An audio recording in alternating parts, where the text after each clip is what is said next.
अस्सलाम वालेकुम, मैं हूं इमरान आज़म और आप देख रहे हैं मेरा यूट्यूब चैनल इमरान आज़म व्यूज़। नाज़रीन, आज हम बात करेंगे पंजाब के अंदर जो सैलाब की सूरत हाल है कि इस वक्त अब जो है पानी काफ़ी हद तक उतर चुका है, लेकिन इस सारे जो एपिसोड हुई इसमें लोगों को किस तरह के मसाइल का सामना करना पड़ा, ख़ास करके जो मुल्तान डिवीज़न था या डीजी खान डिवीज़न था, यहाँ पे मुख्तलिफ़ तहसीलें इसकी बहुत ज़्यादा मुतासर हुई और ये ऐसा सैलाब था जो पंजाब के लोग ये कह रहे हैं कि उन्होंने इससे पहले ऐसा सैलाब नहीं देखा। हमारे साथ मौजूद हैं आमिर बलोच, सीनियर जर्नलिस्ट हैं और ये यहाँ से इस्लामाबाद में ये काम करते हैं, लेकिन यहाँ से हंगामी तौर पर इन्हें जाना पड़ा अपने आबाई इलाके में, अपने जो घर वाले थे उनको रिस्क्यू करने के लिए।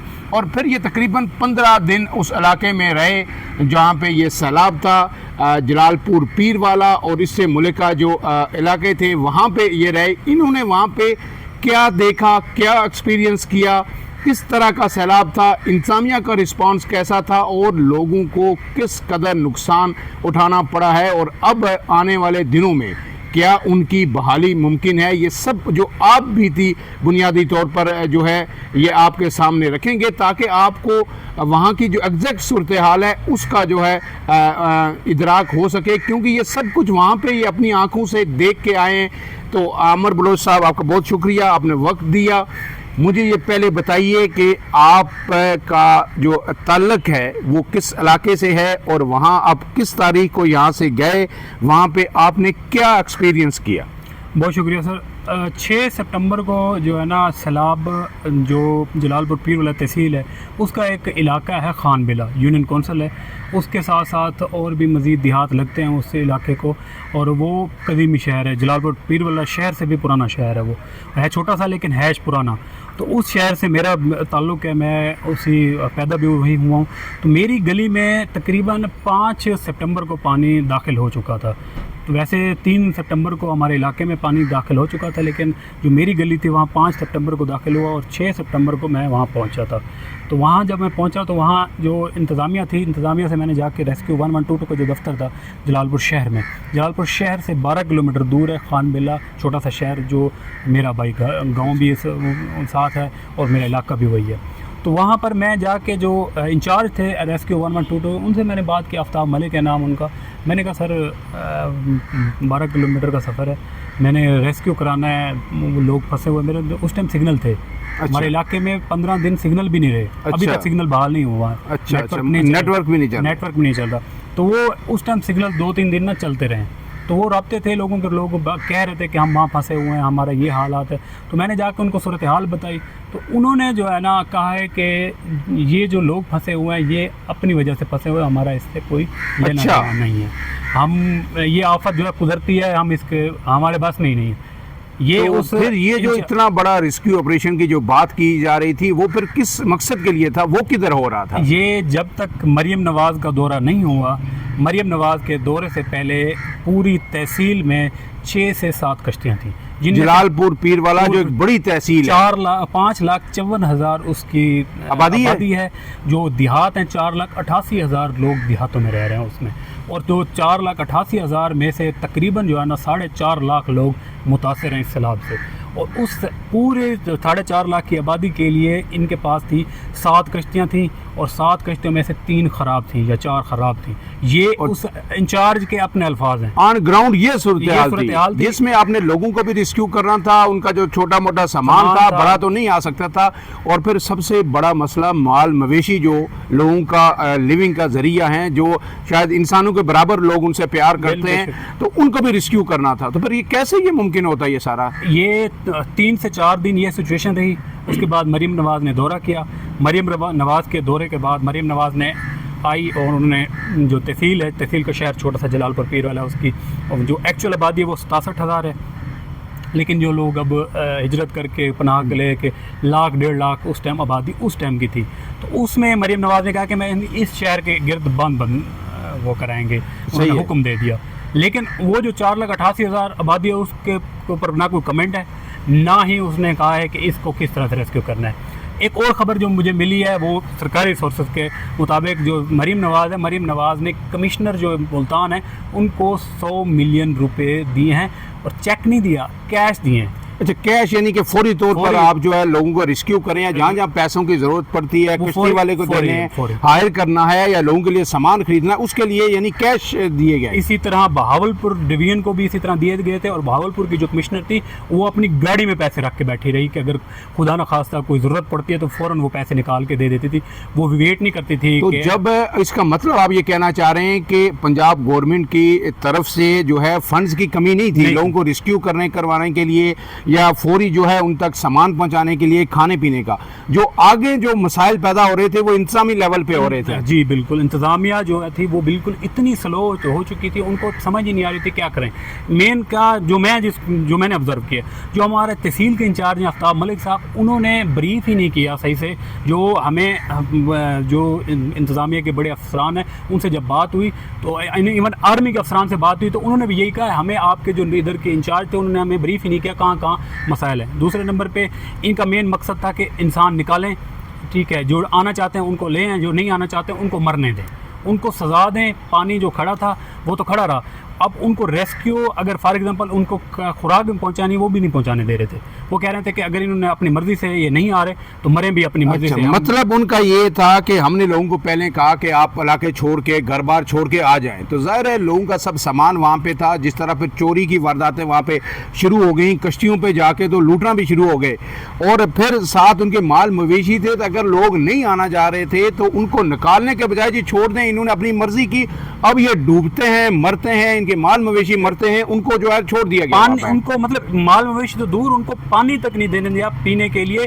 उसके साथ साथ उन्होंने कहा, मैं खुद लेके गया, कमिश्नर साहब से मेरी बात हुई, मैंने कहा सर ये लोग फंसे हुए हैं, कुछ लोग नहीं आना चाह रहे, मजबूर हैं, सामान की वजह से, जानवरों की वजह से, घरों की वजह से, जो एक एक घर में हर घर में एक एक बंदा मौजूद है। वो कह रहे हैं कि ये अपनी मर्जी से आप बैठे हैं, आप लोग भी अपनी मर्जी से पड़े हुए हैं, तो मैं आप लोगों को एक शापर भी इधर से लेके नहीं जाने दूंगा, मरना है अपनी मर्जी से मरो। ये कमिश्नर मुल्तान के अल्फाज हैं। कमिश्नर मुल्तान ने ये कहा कि मरते हैं तो मरते रहें, हम वहाँ तक एड नहीं पहुँचाएंगे, जबकि मरीम नवाज हुक्म दे रही हैं, पंजाब हुकूमत दे रही है कि लोगों तक हर मुमकिन हर सूरत में एड पहुँचाया जाए। तो फिर ये रेस्क्यू ऑपरेशन कहाँ पे हो रहा था, किस एरिया में हो रहा था? अगर दूर आगे जा ही नहीं रहे थे तो जो NGOs भी जा रही थी, फलाई अदारे भी जा रहे थे, हुकूमत भी काम कर रही थी, ये किस एरिया में कर रही थी? कोई 1-2 किलोमीटर में सब कुछ हो रहा था फोटो सेशन? जो जलालपुर तहसील है, जलालपुर तहसील के जो ज़्यादा सैलाब था वो तकरीबन, जो खान बिला शहर है वो 12 से 13 किलोमीटर दूर है।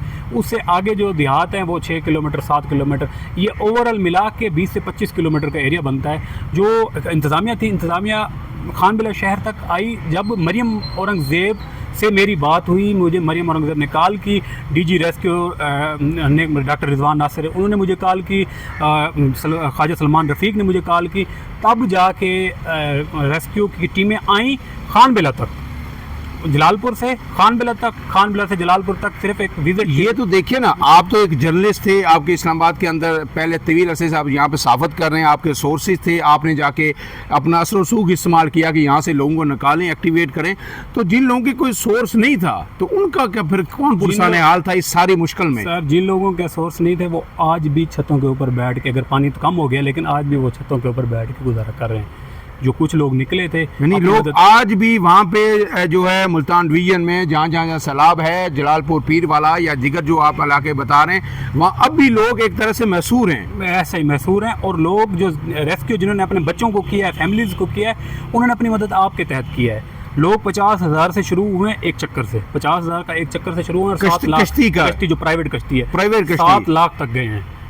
ये कह रहे हैं जनाब अमर बलोच साहब के वहाँ कश्ती के 7 लाख रुपए भी चार्ज किए गए लोगों को निकालने के लिए। लोगों ने पैसे दे के अपनी फैमिलीज़ को प्राइवेट कश्तियों पे निकाला और 7-7 लाख रुपया दिया। तो वहाँ पूछने वाला, देखने वाला कोई नहीं था। ये तो कहते हैं कि हम कश्तियों को रेगुलेट कर रहे हैं और चलने नहीं देंगे प्राइवेट कश्तियों को। किया है रेगुलेट इन्होंने आखिर में आके 1-2 दिन, जो कश्तियाँ बाहर से मतलब अपर पंजाब से आई हुई तो उनको रेगुलेट किया, वो जानवर छोटे जो बकरियां वगैरह थी उनके लिए रेगुलेट किया, लेकिन वो भी नहीं गई दूर। अब ये देखें कि ये जो इनका जो एरिया था, इन्होंने 6 किलोमीटर के एरिया में रेस्क्यू करना शुरू कर दिया। जो बाकी सबको छोड़ दिया, बाकी सबको उन्होंने छोड़ दिया। तो इनका फ़ोटो शूट होता रहा। इंतज़ामिया का 95 कश्तियाँ हो गई थी और 95 कश्तियाँ जो अगर इनको ब्लॉक्स बना दिए जाते, मोजे बांट दिए जाते, तो ये 95 कश्तियाँ पूरी तहसील के लिए बहुत थी। मैंने इनसे रिक्वेस्ट की थी मुझे 2 कश्तियाँ दे दें, मेरा पूरा जो मौजा है, मेरे पूरे मौजे में 1 लाख आबादी कम से कम होगी, पूरे जो खान बिला के इर्द गिर्द जो यानी वो डिस्ट्रीब्यूशन नहीं हुई, सारे लोग एक ही जगह काम करते रहे। ये उमर दराज गोंदल साहब ने भी वहाँ से भी रिपोर्ट किया, वो भी बार बार यही चीज़ें पॉइंट आउट करते रहे कि किसी को नहीं पता कि डिस्ट्रीब्यूशन नहीं हो रही, कि आप एक NGO फर्ज किया इस एरिया में काम करे, हुकूमत इसमें करे, रेस्क्यू 112 इस तरह करे, दिगर फ्लाइट अगर डिस्पर्स हो जाते तो फिर शायद लोगों को ज़्यादा सहूलत दे जाते, लोग बच जाते। अभी लोग मर रहे हैं, अभी भी भूख और प्यास से लोग मर रहे हैं। मैं जब गया ना, मुझे मरीम औरंगजेब साहब ने एक कश्ती दी, मैं जब लेके गया 7 बंदे रेस्क्यू करा के आया। तो जब मैं लोगों के घर गया ना, लोग छतों के ऊपर बैठे थे, लोगों ने खाना नहीं मांगा, लोगों ने रेस्क्यू नहीं मांगा, लोगों ने पानी मांगा। लोग पानी तक, सैलाब का पानी पानी तक नहीं था। तो लोग सैलाब का पानी पी रहे थे। अभी भी लोग वो जहाँ तक पानी नहीं पहुँच पा रहा, अब एक कश्ती से मैं कहाँ जाता, एक दिन के लिए इन्होंने दी थी कश्ती, वो भी बीच तो में। कुछ लोग वहाँ पे ये भी सुनने में आया, फुटेजेस भी आई कि दरख्तों पे बैठे हुए हैं, फिर वो जो जानवरों के साथ वो डूब रहे हैं। अब ये देखें कि जो छतों के ऊपर बैठे हैं, जो दूसरे नंबर पे दरख्तों के ऊपर है, जो वो है सांप हैं या दूसरे जानवर हैं, वो उन्होंने भी तो खुद को बचाना है ना, तो वो खुशकी की तरफ जाएंगे, वो दरख्तों के ऊपर जा रहे हैं। तो लोग मैक्सिमम जो दरख्तों के ऊपर महसूर होकर बैठे हैं ना, उन्होंने अपना सिस्टम बनाया हुआ कि दरख्तों के ऊपर चारपाई बांध के सही है, वो भी उन सांपों के जो है ना उसमें रहमो करम पे हैं। और कुछ लोग इस तरह से मर भी गए हैं कि सांपों के काटने के जो वाकयात हुए हैं, उस वजह से लोग, कई लोग जो है जान की बाजी भी हार गए, कुछ तो पानी में डूब गए। तो ये जो चोरी के वाकयात हुए, ये जो रिपोर्ट हो रहे थे, क्या ये दुरुस्त है? वाकई लोगों के जानवर भी चोरी हुए और लोगों के घरों में भी चोरियां हुई? बिल्कुल ऐसा ही। जो प्राइवेट कश्ती वाले हजरात थे ना, वो जिस फैमिली को रेस्क्यू करके गए ना, उनको पता लग गया कि ये पीछे खाली हो गए, घर खाली हो गया। उन्होंने रेस्क्यू किया, उनको छोड़ा खुशकी पे, वापस आए, उस घर को उन्होंने खिड़कियां तक नहीं बचाई।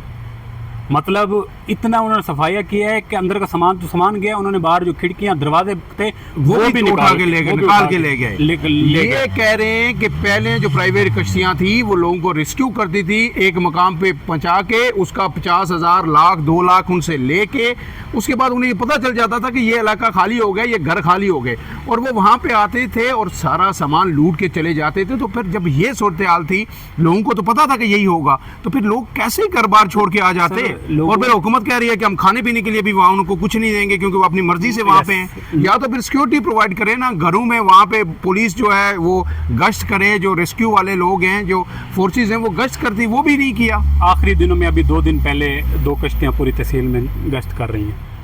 अब जाके अभी सब कुछ खत्म हो गया, अब लोग बैठे हैं। अब लोग जो खुशकी पे थे, वो भी लोग कैंपों में जो थे ना लोग, उनको खाना नहीं मिला, उनको पानी नहीं मिला, वो दोबारा अपने घरों को लौट रहे हैं। वही प्राइवेट कश्ती जहाँ 50,000 भर के गए थे, वही 50,000 भर के वापस जा रहे हैं।